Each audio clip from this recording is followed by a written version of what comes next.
So in this video, I'm going to demonstrate on how to turn on the pre-packing configuration so that the scale keeps printing the label every time you put a different item on it, and this will work for a pre-selected PLU, obviously, right? So here's my scale, and the first thing I want to do is click on this pre-pack button, right? And then I want to pull up my PLU, right? And now I'm locked in, and so every time I put something on the scale, it will weigh it and print a label, but for that PLU, obviously, right? So here's my fish at $1.13, and I'm gonna go ahead and just add more weight.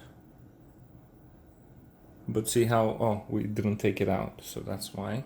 All right, let's put it on, and it'll print another label for fish with more price, more weight.